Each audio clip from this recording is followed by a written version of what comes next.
Welcome to the Reality Revolution. I'm your host, Brian Scott. In this episode, I want to tell you a little bit about myself, some aspects of my past that I have not discussed as extensively until now. When I was in college and graduate school, I had the opportunity to work with another professor and learn about hypnosis. I had become a certified hypnotist and had the opportunity to speak to large groups of people. Have you ever encountered a stage hypnotist? Everybody seems to have a story. People see them in high school, in college, at the fair. And so I had the opportunity to do stage hypnosis. There was a process that I was taught, and I was paid for a gig. And I would go and do a stage hypnosis. I did one at the fair once. I did one prior to a Miss Wyoming contest. I did one in my public speaking class, and several other times over the course of a summer at different fairs. And then I was invited to several different high schools. I had avidly studied everything I could about hypnosis because I was super fascinated by how it worked, what I would see it do to other people. But at the same time, I saw a dark side to hypnosis. And so I want to share with you, there is a dark side to hypnosis. I use hypnosis in my episodes, in my meditations, but I always do it knowingly. I got out of doing that because I felt like it was dangerous. I could see how people could become addicted to it. It gave you a certain level of power. I would step on stage, the air would crackle with anticipation, and I would see hundreds of eyes locked on me, their minds open, eager for transformation. And I would take them to the deep recesses of their own consciousness. And I would take them on a pretty quick trance induction. And then I would take some people from the crowd up to the stage, and there was a way for me to break down who I could bring up to the stage or not. We had generally found that 20 to 30% of the people in any group that we would work with were susceptible to complete hypnosis. And what I mean by that is, if I told them to act like Robin Williams, they would act like Robin Williams. If I told them to quack like a duck, they would quack like a duck. If I told them the color blue is red, they would see red when they looked at the blue. I could insert memories, and dangerously, I could create ideas in their mind and make them think they are thinking those ideas. This is all fun and entertaining, but I saw this dark side to it. The power was intoxicating. It terrified me. I realized that I had the keys to unlock people's deepest vulnerabilities, to reshape their very perception of reality.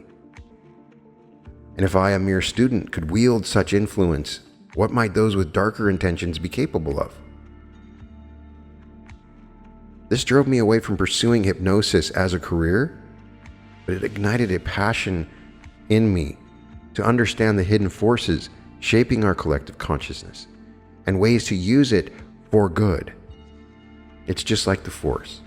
There's a good side of the Force and a bad side to the Force. But in particular, I found there was a group of about 20 to 30% of people that were highly susceptible. And so what I'm asking you is to back away and understand that in general, in society, in the world around us, there's 20 to 30%, but I believe recently the number has gone up through social media and other means. I would say in some cases it's 30 to 40% are highly susceptible, meaning they're very easily hypnotized. And I've seen larger forces use these techniques to create a sort of mass psychosis.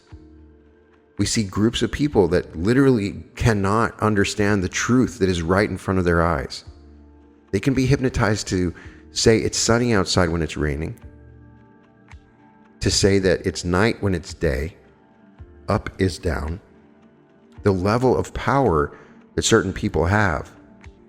This happens in cults and in particular in politics, particularly with politicians that utilize these techniques They use confusion techniques.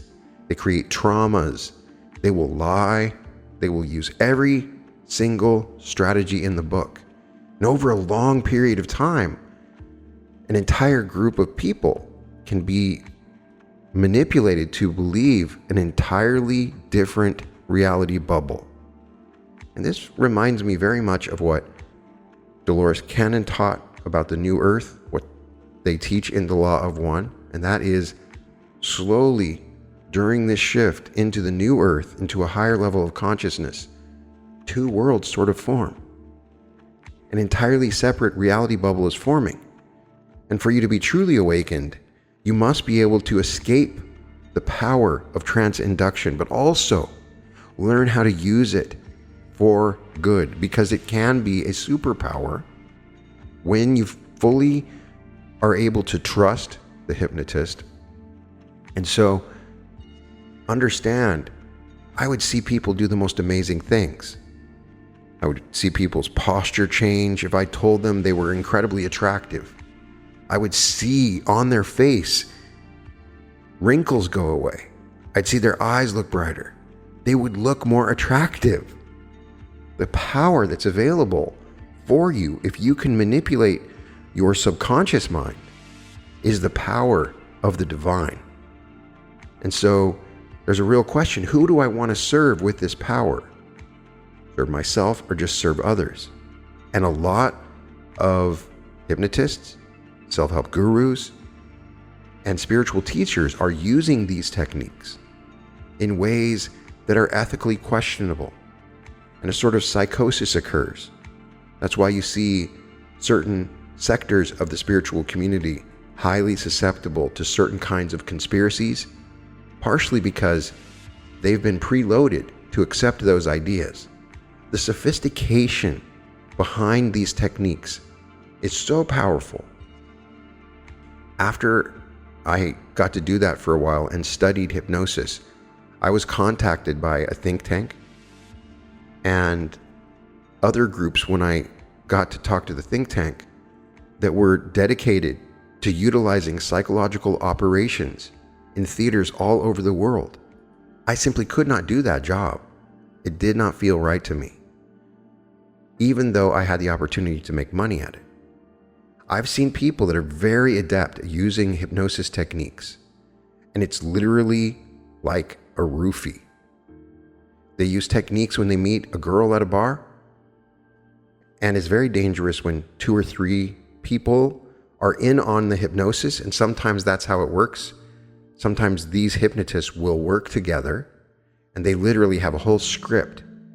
They will run down and utilize a whole variety of different techniques that are so subtle and in many ways entertaining that really call upon the primal areas of your own consciousness.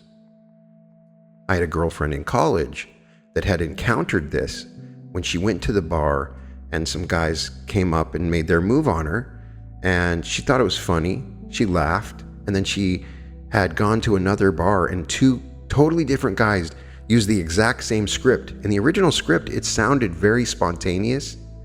And so she was shocked that they were literally using the same script with the same mannerisms, and it was effective. Once I read the book, The Game, Penetrating the Secret Society of Pickup Artists by Neil Strauss, it uncovered this entire world where people would rent out mansions in Beverly Hills, and like 20 or 30 people would live in these mansions, and they would be workshopping different techniques over and over, and they called it sarging, where they would go out together and utilize hypnosis techniques. All of them very subtle, and all of them not informing the person that's listening that hypnosis is happening. The most effective forms of hypnosis occur when you are not told that you're being hypnotized. A larger group of people can be hypnotized in that manner. There's a whole bunch of books that you can read. The Mystery Method, Rules of the Game, The Natural. All of these books have been created simply for the purpose of just picking up girls.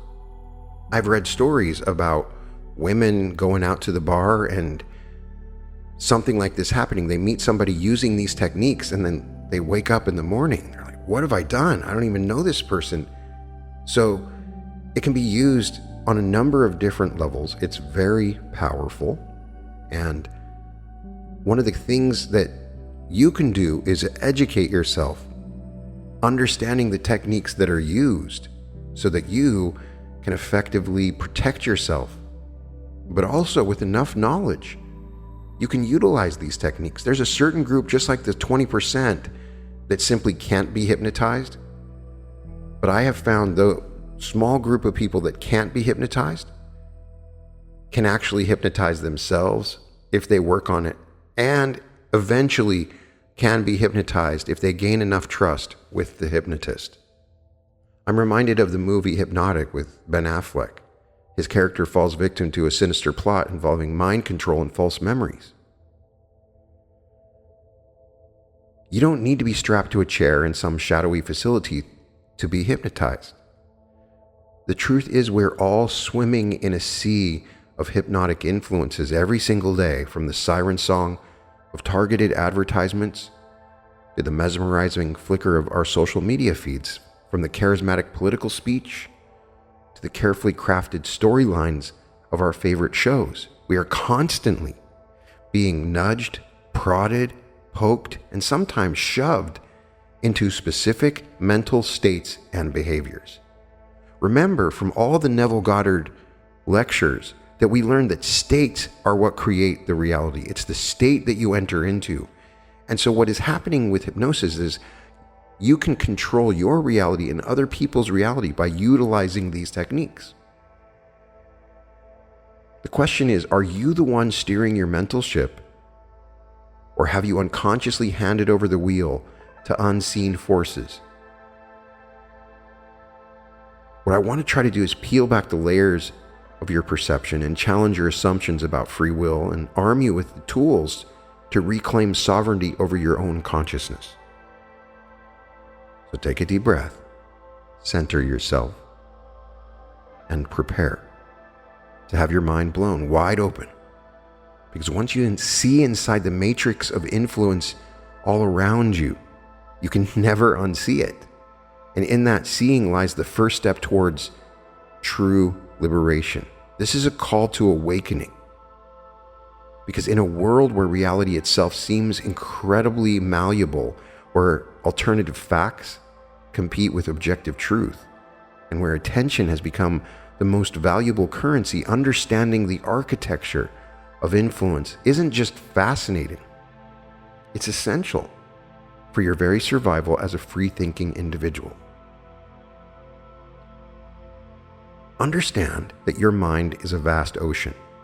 On the surface, waves of thought crash and recede. Your conscious mind at work, but beneath those choppy waters lies a realm of unfathomable depth and power, which is your subconscious. Hypnosis is really just the art and science of diving into those depths, of slipping past the guardian of your critical faculties to speak directly to the sleeping giant that shapes your reality. For some people, it's very easy, and for some people, it's very hard. Some people will tell you it's impossible, never been hypnotized.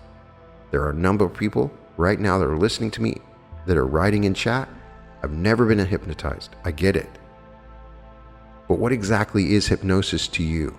It's not mind control, despite what countless B movies might have you believe. It's not sleep, though the word itself comes from hypnos, the Greek god of slumber. Hypnosis is a state of focused attention and heightened suggestibility. It's a doorway to that ocean of potential within you, a way to bypass the gatekeeper of your conscious mind and whisper directly to the architect of your perceptions. Think about those moments when you have been utterly absorbed in a task, painting, writing, even just daydreaming. Time seems to slow, the outside world fades away, and you enter a sort of walking dream state. That is a form of natural hypnosis.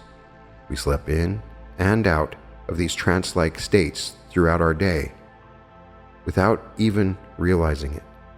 The key is learning to harness that power, to dive intentionally into those waters of possibility. The principles of hypnosis are deceptively simple. First, you have relaxation, not the limp, boneless relaxation of sleep, but the focused letting go of tension, a quieting of the mental chatter. Then comes absorption, a narrowing of attention like a spotlight illuminating a single point in the vast darkness of your mind. Finally, you have suggestibility, an openness to new ideas, a flexibility in your usual patterns of thought and behavior. Make no mistake, simple does not mean easy. Mastering these principles, learning to guide others for yourself into these altered states of consciousness, is an art that has been refined over centuries. I am fascinated by the history of hypnosis. I've tried to read everything about hypnosis, all the way back to Mesmer, who wrote about the principles of trance induction in France.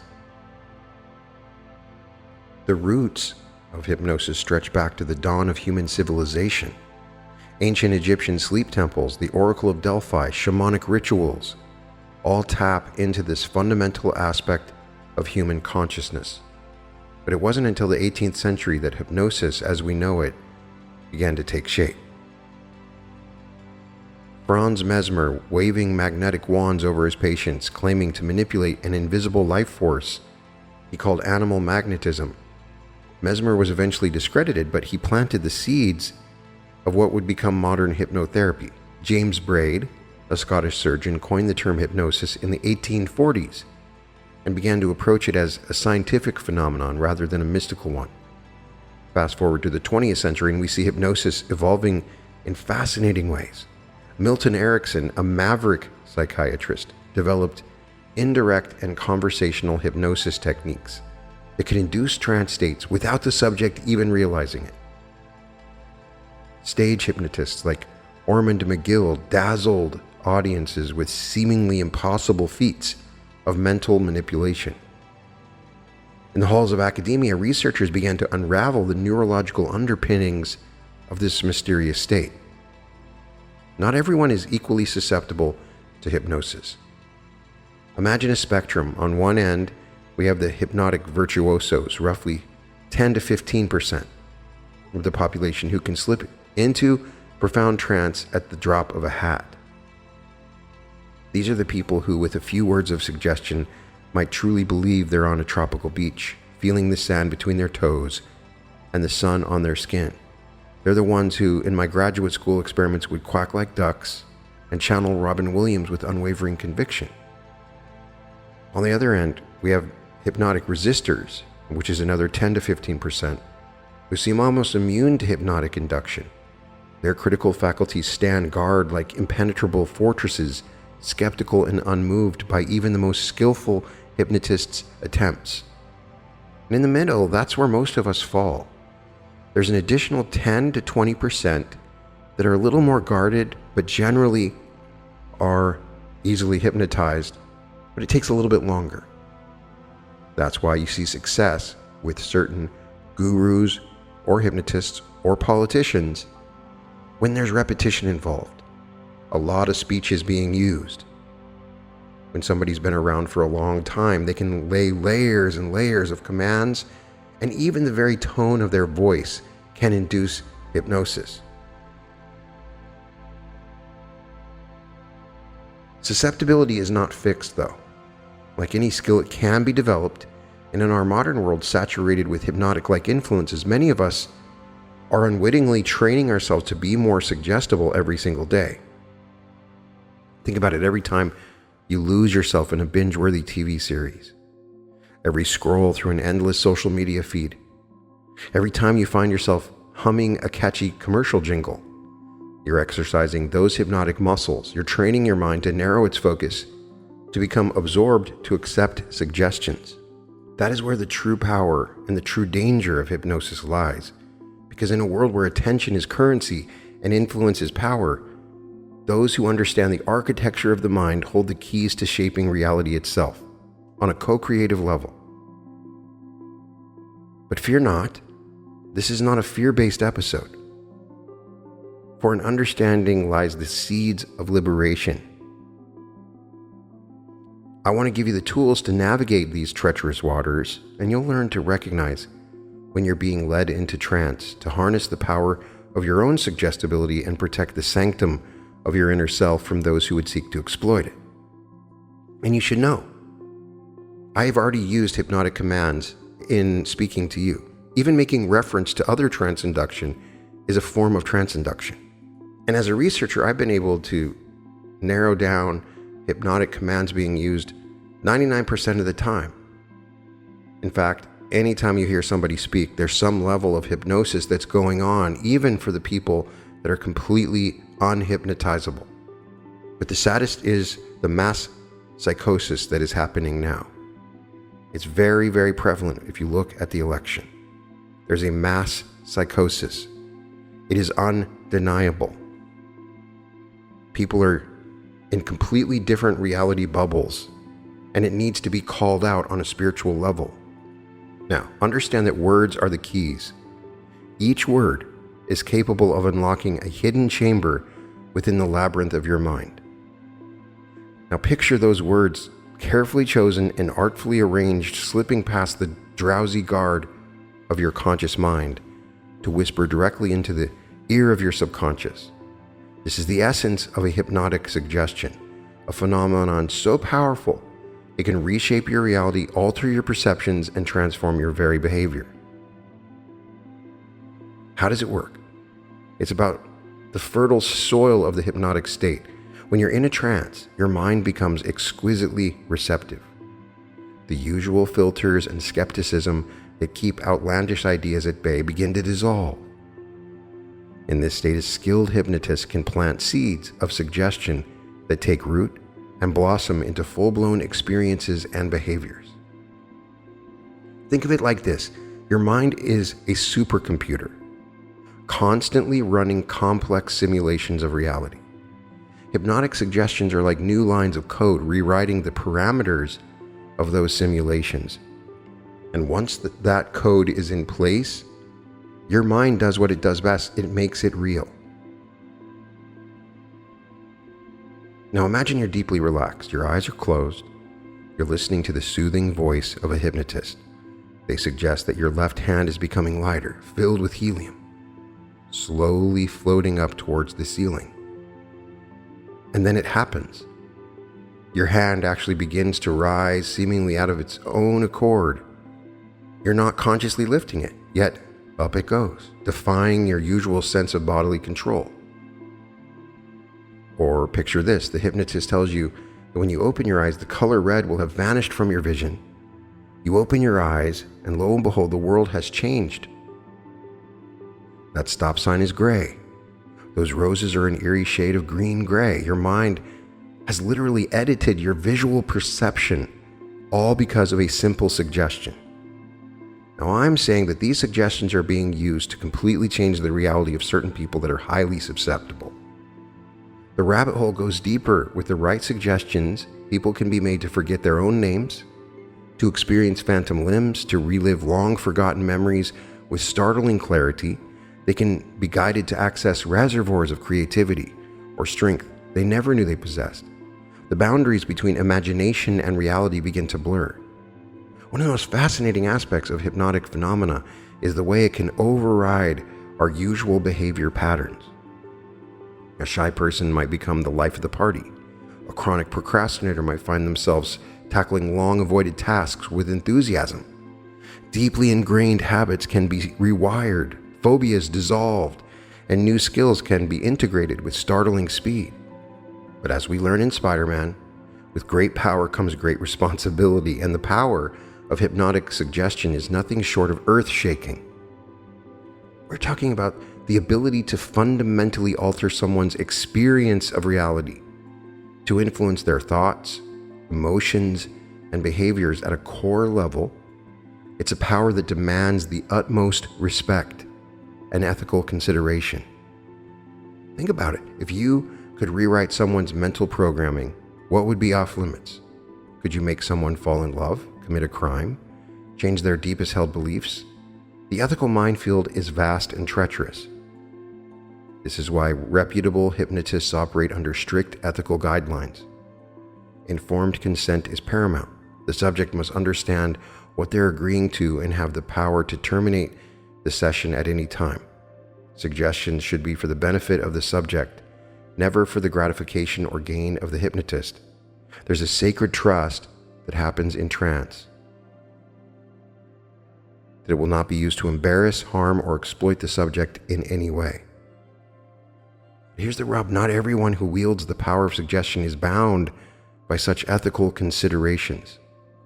In the world of politics and advertising and mass media, hypnotic-like techniques are deployed every single day to shape opinions, drive behaviors, and mold perceptions. And unlike in a formal hypnosis session, we are rarely given explicit consent to be influenced in these ways. This is why the power of suggestion isn't just academic. It's a survival skill for the modern world. By recognizing how these techniques work, you begin to spot when they're being used. You can start to question whether the irresistible urge to buy something, that unshakable political opinion, or that nagging insecurity is truly your own, or if it's been skillfully implanted by external forces. If you believe something and everybody that knows you is saying that is ridiculous, how could you believe that? If you've lost family and friends because of your beliefs, and if you wrote them down, they're rather shocking, but somehow you can justify these beliefs, then you need to question how you're being influenced. I'm going to go over some of the techniques that are commonly used, but the main thing you have to start with is your emotions. If a hypnotist can manipulate your emotions, they can manipulate you completely. And so emotional intelligence becomes a critical part of navigating this world. I'm not telling you to let this knowledge paralyze you with paranoia, because it very easily can happen. Instead, let it empower you, because here's the beautiful twist. Once you understand how suggestion works, you can harness its power for your own growth and transformation. You can learn to give yourself positive, life-affirming suggestions. You can reprogram limiting beliefs, cultivate new habits, and tap into reserves of potential you never knew you had. I was very hard to hypnotize because I was a hypnotist. So I had to blow open the safe. It required me listening to sleep meditations over and over and over for weeks, months, years at a time. For memorizing affirmations and repeating them over and over and over. For me, I could break down those preconceived limitations that I had created because of my knowledge of hypnosis. Just over time, it inevitably happens. You break down the walls, you break down the gates that are limiting you from their influence. You can reprogram yourself completely. But this power is a double-edged sword, capable of liberation or enslavement, growth or manipulation. Are you going to learn from the Sith, or are you going to learn from the Jedi? All I can say is that your mind is your own. You must guard it fiercely, but also learn to wield its power. For mastering the art of suggestion, you will hold the key to reshaping your own reality one thought at a time. Now, I give you fair notice, I'm using hypnotic language in this. This is an activation deep down to awaken you to your own inner command. But I want you to wake up. Those two words are very powerful, and they're anchored into a change of your state. So just saying the words, wake up, wake up. Take a deep breath and look around you. What do you see? A world of solid objects, clear boundaries, and rational choices. But think again. You're swimming in an ocean of influence all around you. Every billboard, every notification ping, every curated news feed, every fake bot comment, they're all tendrils of this vast invisible web that envelopes our modern world. It's not just catchy jingles and pretty pictures anymore. We've now entered into the realm of neural hijacking. Picture this. You're scrolling through your phone half awake when suddenly an image catches your eye. Before you know it, you're 3 pages deep into a product description, your finger hovering over the Buy Now button, and you're ready to take a loan out on your house. What just happened? You just got caught up in a hypnotic funnel. The image is carefully crafted to trigger a specific emotional response, often a little mini trauma. You might see kids that are suffering, terrible sadness. You might see the most horrifying abuse. The colors, the layout, even the fonts, they're designed to bypass your critical thinking and speak directly to your subconscious desires. Those product descriptions, they're not just information. They're a cascade of embedded commands, fears, and suggestions, each one nudging you closer to that purchase. Each one nudging you closer to voting against your own wishes. It goes deeper. Ever notice how you can't just eat one potato chip? That's not willpower failing you. That's neuroscience weaponized. The crunch, the salt hit, the way it melts on your tongue. See, when I say those things, you can taste it. But it's all engineered to create a mini trance state, a moment of blissful absorption that leaves you craving more. It's hypnosis served in a foil bag. So you think you're just catching up on the news. Think again. You're being programmed. One carefully crafted headline at a time. These headlines take a side every time now. It's so obvious. It's not about facts anymore. It's all about framing. The words they choose, the images they pair with stories, the order in which the information is presented. It all seems reasonable at first, but it's designed to shape your perception of reality. And the mind bender is that studies have shown that simply changing the background music in a news report can significantly alter how viewers interpret the events being described. Ominous music, suddenly the policy change sounds downright apocalyptic. Upbeat songs, the amount of information now feels like progress. It's not reporting, it's reality crafting. And don't get me started on the hypnotic vortex of social media. Those infinite scrolls. They're not just time wasters, they're attention traps. They're usually designed with a purpose. Right now on Twitter, based on current research, 50% of the comments that you read on Twitter are just bots. Each of them used to create these little mini advertisements and look natural and real to shape and craft your opinion. It can be about a product, but in many cases, it's about politics. And the insidious part is these platforms aren't just passively addictive, they're actively molding your mind. Those algorithms curating your feed, they're not just showing you what you want to see anymore. They're shaping what you want, period, with every click, every lingering glance at a post. You're training the machine, and the machine in turn is training you, narrowing your worldview, reinforcing your biases, and subtly shifting your perception of what's normal, what's important, and what's true. It's a feedback loop of epic proportions. You think you're expressing yourself, but you're being expressed. You believe you're connecting with the world, but you're being sealed into an echo chamber of your own making. It's hypnosis on a mass scale, and we are all willing subjects. But don't despair. Remember, knowledge is power. So once you see the strings, you can begin to untangle them. Start paying attention to how you feel after using certain apps or watching certain shows. Notice the subtle shifts in your mood, your desires, your beliefs. If you feel fear, worry, concern, hate, or anger, catch yourself in those moments of trance, that zoned out scroll, that binge watching stupor, and ask yourself, who is really in control right now? And here's a radical idea. Schedule dehypnosis time. Unplug. Go for a walk in nature without your phone. Engage in a real face-to-face conversation. Read a physical book. Give your mind a chance to reset, to remember what reality looks like without the constant filter of screens and algorithms. And when you engage with media and technology, do it consciously. Before you click that enticing headline, pause, ask yourself, how is this designed to make me feel? What's the agenda behind this content? Train yourself to be critical of the information, not just a passive absorber.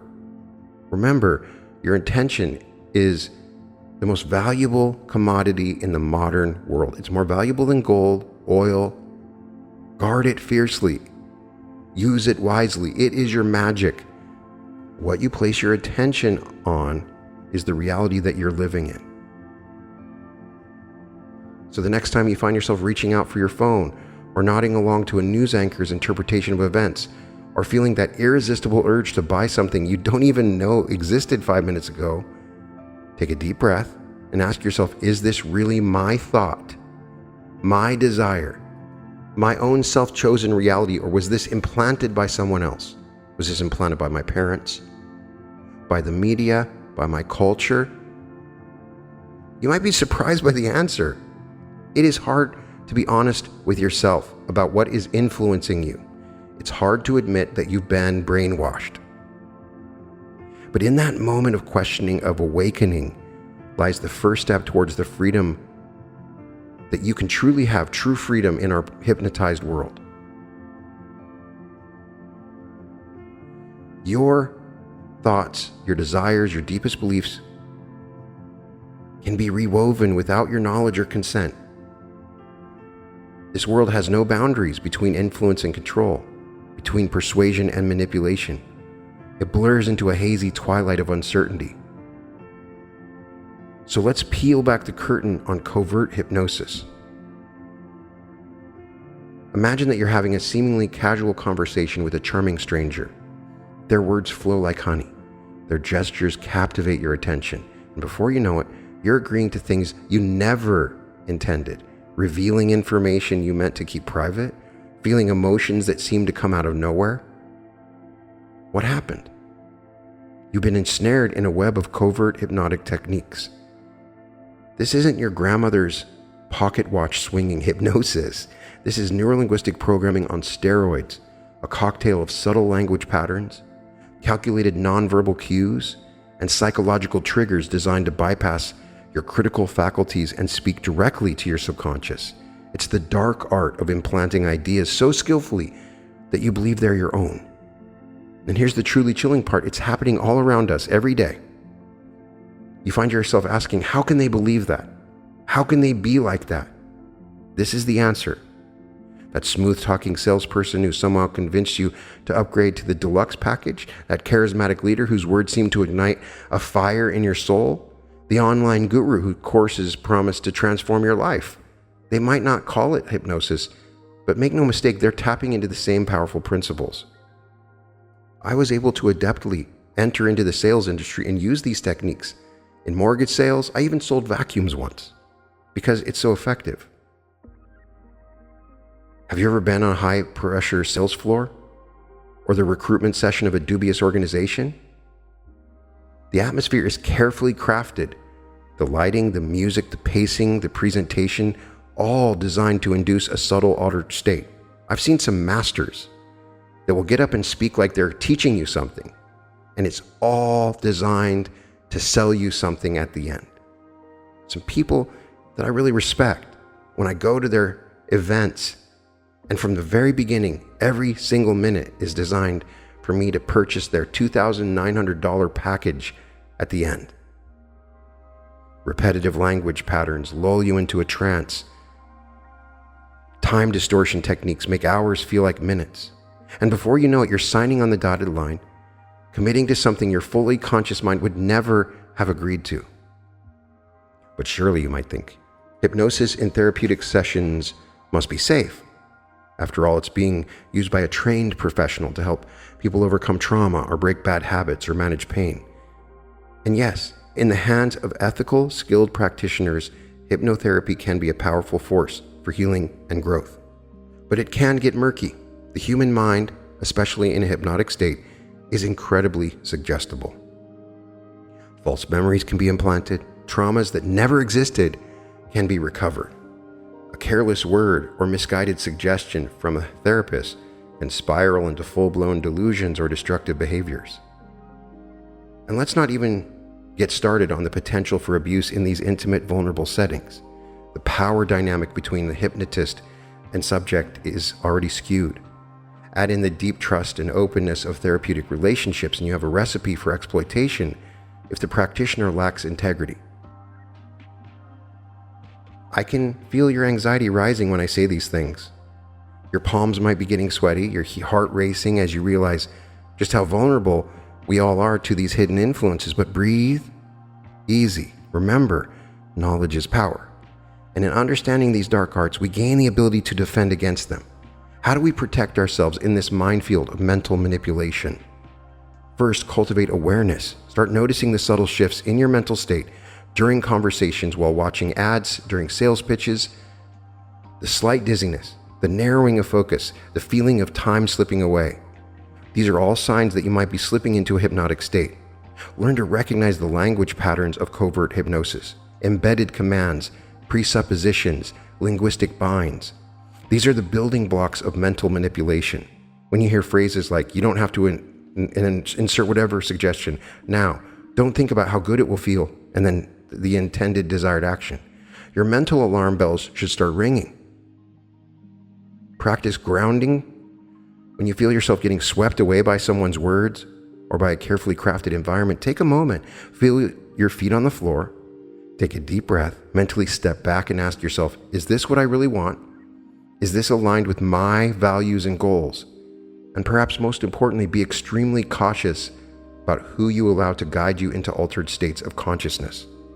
Whether it's a therapist, a self-help guru, or even a meditation app, do your research. Look for proper credentials, ethical guidelines, and a track record of integrity. Remember, the power of hypnosis is neutral. Like fire, it can warm a home or burn it to the ground. It's all in how it's yielded.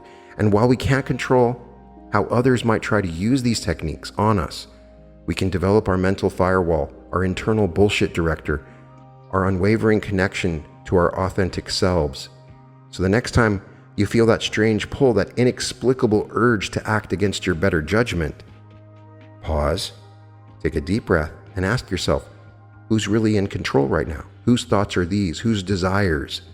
In that moment of questioning, of awakening, you reclaim your power. You step out of the shadow realm and back into the light of conscious choice. Because in a world where minds can be reshaped with a whisper, the ability to remain true to yourself, to your authentic thoughts, desires, and values, that, my friends, is the ultimate act of rebellion. And it starts with opening your eyes to the hidden hypnosis all around us. Imagine that you're not just you, you're in a cell in a vast pulsing organism. And this organism is in a constant state of hypnosis, a swirling vortex of influence where individual thoughts merge into collective beliefs, where personal identity dissolves into group dynamics. There's a mind-bending truth with this. You are not as independent as you think you are when it comes to this form of hypnosis. Your thoughts and beliefs, even your perception of reality, are being shaped by the invisible hand of group dynamics. It's the water we swim in, so pervasive we rarely notice its influence. So imagine that you're in a room and smoke starts to curl under the door. Do you react? It depends on how everyone else does. Study after study has shown that in ambiguous situations, we look to others to define reality. If they stay calm, we stay calm. Even as the room fills with smoke, it's called social proof, and it's just the tip of the iceberg. When bots are being used in social media to make it look like others believe this, others are thinking this way, others support my belief, it's false social proof. Conformity isn't just about following fashion trends or laughing at jokes you don't find funny. It's a fundamental rewiring of your perception. In the infamous Ash conformity experiment, participants denied the evidence of their own eyes rather than disagree with the group. I want you to think about that for a second. They saw one thing, but said another, all to avoid standing out. So I'm seeing this on a large scale. Large groups of people are literally looking at the emperor that has no clothes, and they think the emperor has clothes. Why? Why are we so susceptible to this group influence? We saw it in Nazi Germany. We saw it in many different movements in the history of the world. It is written in our DNA. For our ancestors, being part of the tribe meant survival. Standing out, that could mean exile or death. We're hardwired to seek belonging, to align our thoughts and behaviors with the group. So if you're in a group of people that believe one thing, maybe there's a little voice that says, this is wrong. This hate is wrong. This anger is wrong. But you say, no, I have to believe this because the people around me believe this. This is a survival mechanism being exploited on a mass scale. This is the dark art of propaganda. It's not just posters and slogans anymore. It's a sophisticated, personalized machine of mass hypnosis using every trick in the psychological playbook to shape public opinion and behavior. And make no mistake, it works.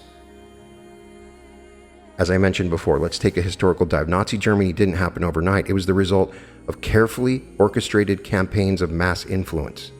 The constant repetition of simple, emotionally charged messages, the creation of a shared enemy, the use of symbols and rituals to foster group identity.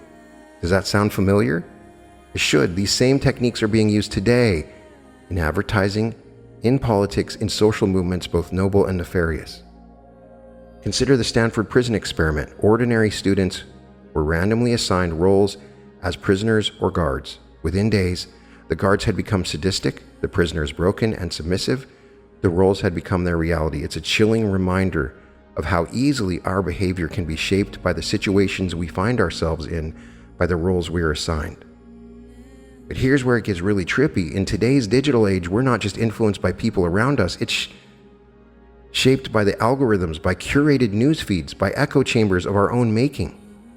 Your social media feed, it's not a window to the world, it's a mirror reflecting back your biases, amplifying your existing beliefs, and sealing you in a bubble of your own reality. If you're sealed in a bubble of your own reality, you cannot create your own.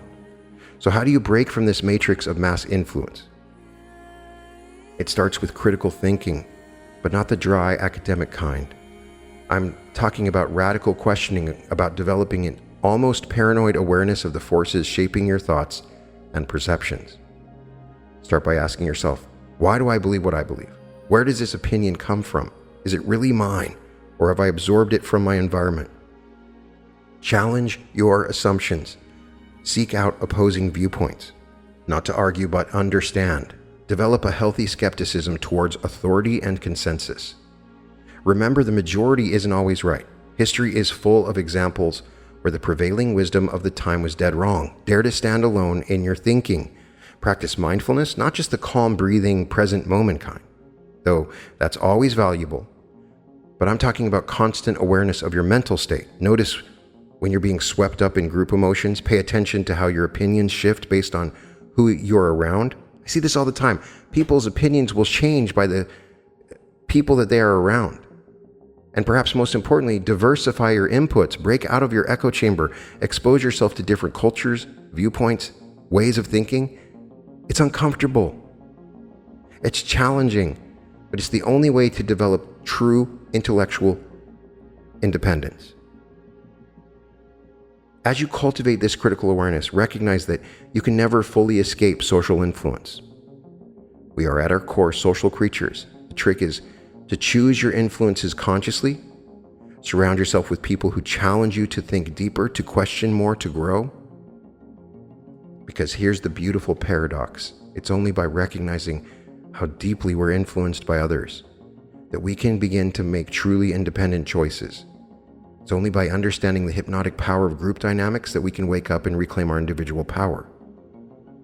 So the next time you find yourself swept up in the crowd, something that reality transurfing refers to as the pendulum, whether it's a political rally or a social media mob, take a breath.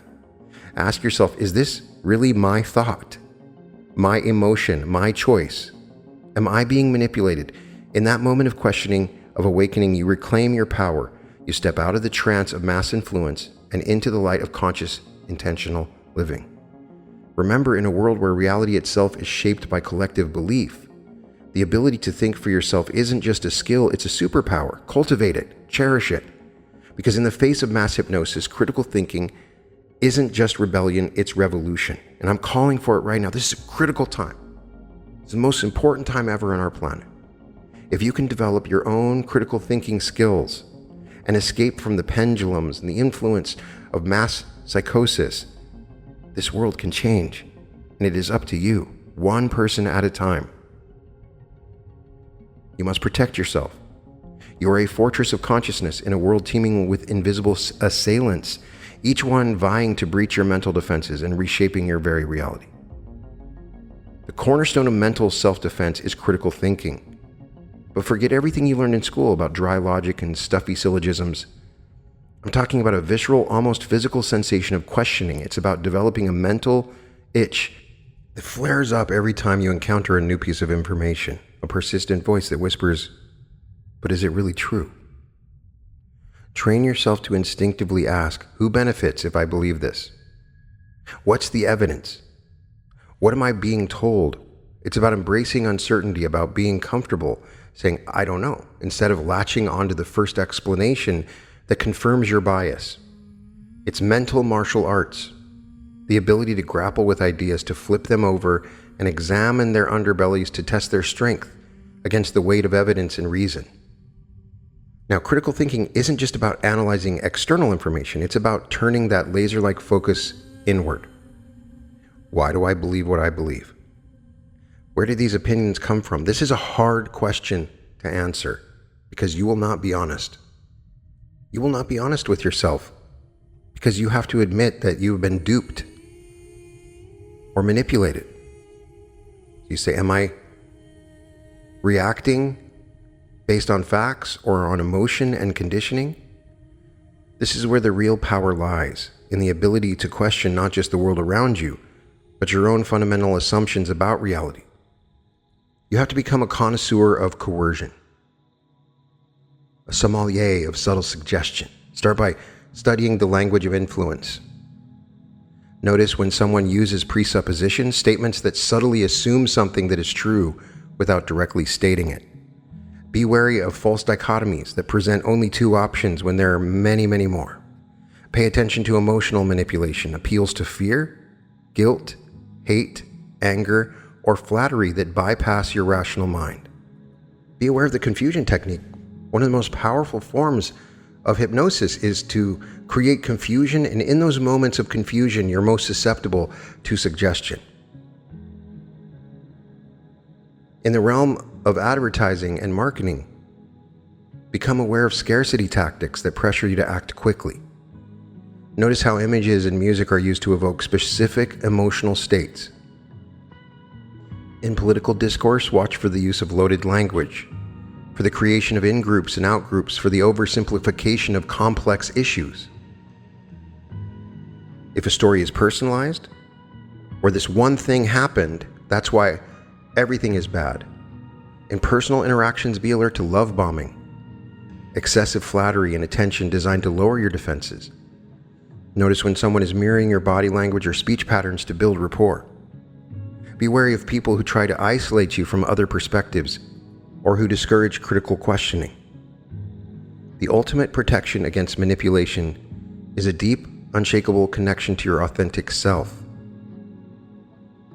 It's about knowing in your bones who you are and what you stand for. It's about having a clear sense of your own values, desires, and boundaries. Because when you're rooted in your true self, external influences lose their power. You become a mountain unmoved by the winds of persuasion that howl around you. How do you cultivate this authentic core? It starts with self-reflection, spending time alone with your thoughts, meditating, journaling, engaging in deep conversations with trusted friends, exploring your passions and your fears, question your beliefs, but understand them deeply, not just discarding them. The better you know yourself, the harder it becomes others to define you. Develop a personal mission statement. What do you stand for? What are your non-negotiable values? Have this clear in mind. It gives you a touchstone to return to when you feel lost or confused. But perhaps most importantly, practice saying no. No to things that don't align with your values. No to people who drain your energy. No to ideas that don't ring true for you. Every time you say no to something that's not right for you, you're saying yes to your authentic self. Remember, protecting yourself from undue influence isn't about becoming paranoid or closing yourself off from the world. It's about developing discernment, about choosing consciously what you allow to shape your mind and your life. It's about becoming the author of your own story rather than a character in someone else's. So the next time you feel subtle pressure to conform, to buy, to believe, pause, take a deep breath, return to your center. Ask yourself, is this aligned with who I truly am? Does this serve my highest good? Does this serve others? And in that moment of clear-eyed, grounded awareness, make your choice, because in a world of endless influence, the power to choose consciously and authentically is the greatest power of all. As you learn this, you will gain the power to hypnotize others. And believe me, the power to reshape minds is nothing to be trifled with. You must walk a careful line balancing the immense potential benefits with its inherent risks.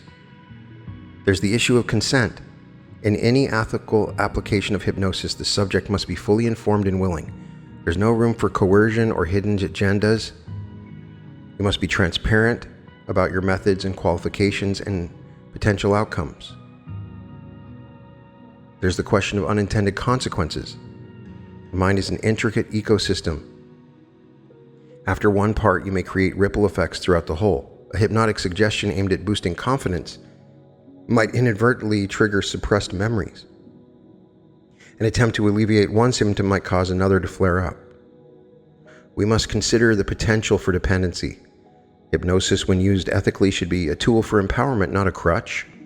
First and foremost, it's important that we etch this truth into the bedrock of our understanding. Informed consent is not just a legal formality, it's the sacred foundation upon which all ethical hypnotic practice must be built. In a world where the boundaries between influence and manipulation blur, the right to choose, fully, consciously, and freely, is your last line of defense against mental colonization.